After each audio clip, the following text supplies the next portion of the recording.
Welcome back. As you've seen there, Awal Musa Ibrahim, the chairman, Transition Monitoring Group, TMG, joins us next today. Good morning and thank you for joining us on the program. You, TMG, issued a release, a press release. You will say that TMG is alarmed by the recent decision of INEC. Particularly, you categorically say, quote, TMG is alarmed by INEC's position to upturn outcome of Yobe North Senatorial primary. But we do know that earlier, some weeks ago specifically, as you've seen perhaps in that welcoming slide, that the spokesperson for INEC did say that the party did upload the other names, but they were not the ones that won the election. So could you give us some information here? Because we did bounce some of these things off the CPS of INEC chairman. He says he's not aware of some of these things, doesn't know where they're coming from. So where does TMG, upon what is your concern predicated? Thank you very much.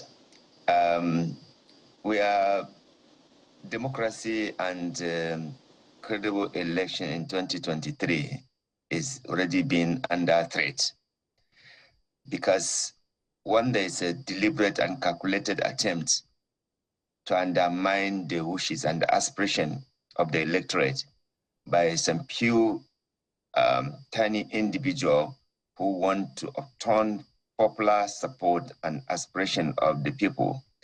It means that democracy and credible, free, fair election is under threat. And we as civil society will do everything possible to ensure that Nigerian democracy is not truncated. Nigerian, aspiration for having credible election is equally not truncated.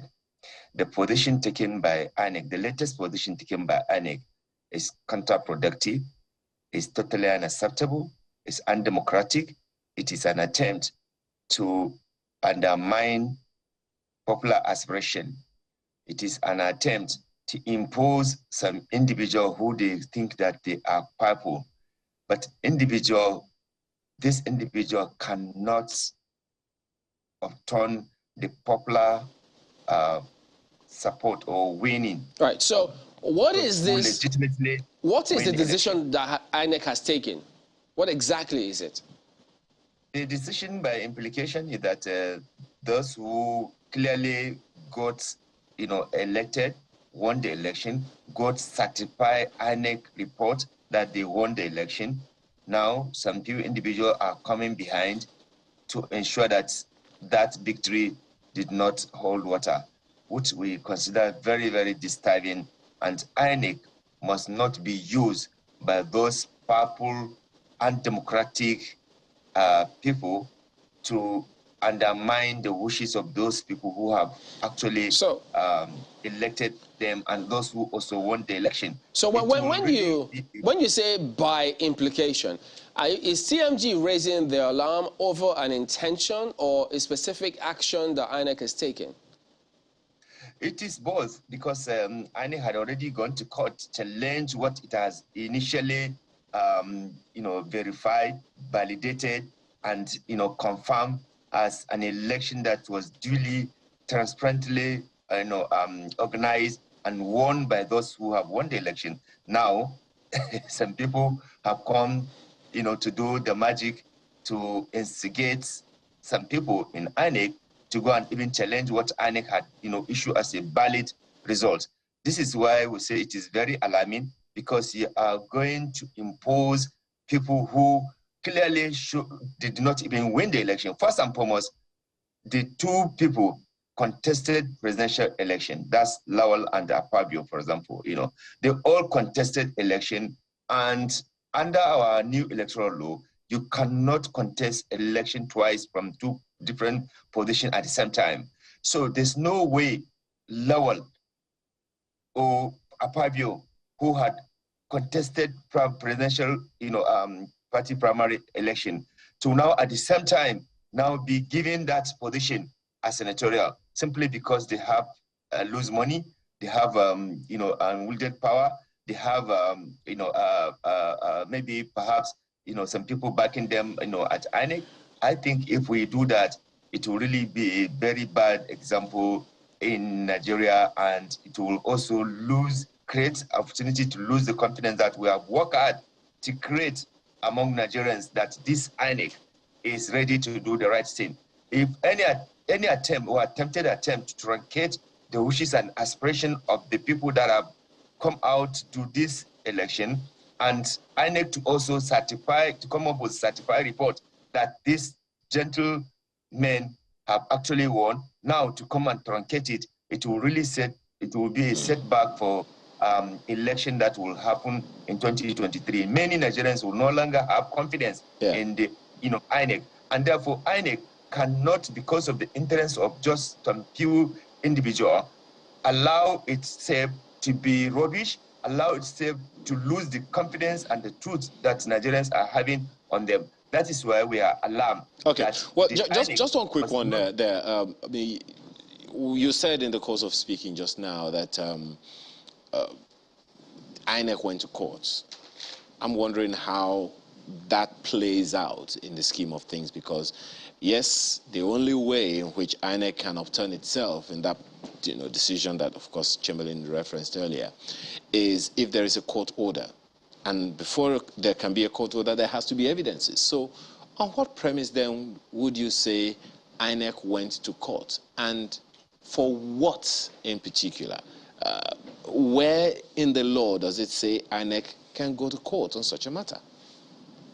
Well, first and foremost, I think INEC wants to ridicule itself by even insisting to upturn the popular aspiration and wishes of the electorate in those senatorial districts, where clearly those candidates won and were issued with certified copy of the report from INEC, which went there to observe those elections.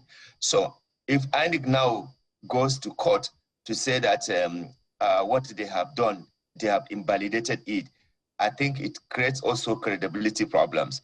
Secondly, a lot of Nigerians and international community are watching what is going to happen, because this bad example is going to influence what will likely happen in 2023. Just election. 1 second, if you can hear me, just a second. When you said INEC went to court, on what premise? And when you say, I don't see how INEC would wake up one day and say, I want to discredit myself or I want to humiliate myself. So on what premise did INEC go to court? So I think INEC should also be in the best position to explain to Nigerians why should they now go to court to invalidate an election they observe and issue certified report and confirm that those people won the election, and only now to go to court to say that what has happened is not okay. I think INEC should be the one to explain this, not even we, because we are challenging that immorality, that illegal and unconstitutional way, and they should be the one to come and tell Nigerians. Yes, well, we hope that INEC would come out to say that, but your press conference and the release that you put to the public space is premised on this particular thing that you're talking about. Now, exactly. I'm guessing that you saw some evidence that says, okay, INEC went to court. Now, in some of those things that you probably saw, what were the prayers? What were the things that you saw in that piece of order or whatever court document that made you concerned? No, first and foremost, we did not go to court. It is the INEC that have gone to court, and therefore INEC has moral and legal and constitutional responsibility to explain to Nigerians why they are challenging a valid election, an election that they even confirmed it was a valid election, an election that they observed, election that everybody witnessed that a candidate won overwhelmingly. Secondly, INEC should explain to Nigerians why the Constitution, the Electoral Act, clearly prohibits people from contesting election twice at the same time. This time around, now INEC wants to set aside that constitutional, or that is the legal provision in the Electoral Act to now give way for people who had actually contested. In fact, what we are asking INEC to do is to prosecute those people. They should prosecute them for actually contesting twice because the Electoral Act prohibits them. Is it because they are big, people? What is big when you break the law? I think, we need to respect our law. We cannot, allow impunity in the electoral system. If you do that, you will truncate the confidence Nigerians have now gave to the INEC. We are calling on INEC to do everything possible not allow Nigerians to lose confidence in this election, because if they do that, it means that a lot of people will not even participate. And we work hard to mobilize Nigerians to say, look, the only way to change the bad leaders is to participate and elect credible people. But if people will now come through the back door, use all manipulative ways to come, I think that will be a very sad development, and that will clearly send a signal that 2023 will not be free, fair, credible, and will not actually get the acceptance that is required. INEC must stay clear from these politics and politicians that are influencing the popular decision of the people that clearly came out to overwhelmingly supported the candidate they wanted and declared already winner by the party, and INEC confirming that, and even the police, So we cannot simply sit down and watch some people who have lost gallantly in the presidential election to now come and impose themselves as if this democracy it belonged to them. When this democracy was fought, where were they? They only came, and through, whatever it is, they found themselves as rulers. Not even leaders as rulers, because they are imposing themselves on people. I think it is important that we respect the rule of law. It is important that INEC respect its own, electoral, act. INEC must ensure that no politician is using them to undermine democracy that we all collectively work hard to have. We need to consolidate democracy, and one of the ways to consolidate democracy is to ensure that there's a free, fair and credible election, and that INEC is not a toy. It's not been, Indeed, Mr. Musa, and the All Progressives Congress, the party, has insisted that the Senate President, Mr. Ahmed Lawan, is its candidate, and that the case is in court. And you have also said that you have condemned this latest action by INEC for going to court. Now, beyond your press release and beyond, television appearances like this, how do you intend to hold INEC to account?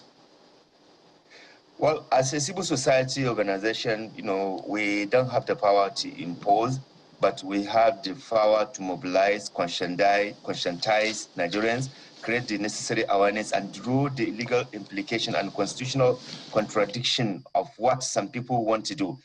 The APC cannot have that position if they are truly a serious political party that want to uphold the rule of law, because the Electoral Act clearly prohibits anybody from contesting election twice at the same time. This candidate that they are talking about, the Senate President, everybody knows in this country that he had contested presidential election and he has failed woefully. So why can't he respect that and support whatever the outcome that everybody knows? Why must he remain there? And what guarantee has he got, or even has APC got, that this same candidate, Apabio and Lowell, they will win the election in 2023? I think it is important that we play this in, based on the legal and based on also respect of rule of law, as well as respecting the popular aspiration of Nigerians. If you impose this to people, I can assure you that Nigerians will have doubt about the ability to conduct this election in a manner that will be transparent, that will actually, meet the yearning and aspiration of Nigerians. INEC must not enter this kind of joke, this kind of funny thing. If the political parties are not having the self-respect, INEC as an independent body should have that self-respect and not allow anybody to, actually push them to do things that are not really good. Because I can tell you that even if they go ahead to do this, these people cannot stand the test of the law. Because even if they impose themselves, and they went to election and they won at the election, people will go to court and they will challenge their primary election because they clearly are disqualified. In fact, what we should be telling INEC to do is to prosecute anybody who is attempting to go back and do this, because the Electoral Act is not just for decoration, it is to be operationalized. Okay. And Mr. Ibrahim, you know, much as the concerns may be understood, but the National Commissioner, Mr. Festus Okoye of INEC, did say, he's been quoted copiously today, as a matter of fact, that there was an interview he did where he said that the ruling party have no candidate for Yobe North and Akwa Ibom Northwest senatorial positions. And then he also did say that names were submitted from the party, and INEC made a determination that these names were not the ones that emerged from a validly conducted primary, and as such, there's nothing they can do about that. That is where they are at the moment. So would you take some solace or comfort with that narrative that is coming through from the National Commissioner for INEC, Mr. Festus Okoye? Well, Festus is my senior comrade, and we have established a good working relationship with INEC, but that notwithstanding, if there's any deviation from the constitutional provision or from the Electoral Act that they are supposed to safeguard, we will advise not to go into that direction. So we are not confrontational, but we are only drawing the contradiction, because right now, as it is now, will you now say that it is a Akwa name that has been brought when he had contested presidential election?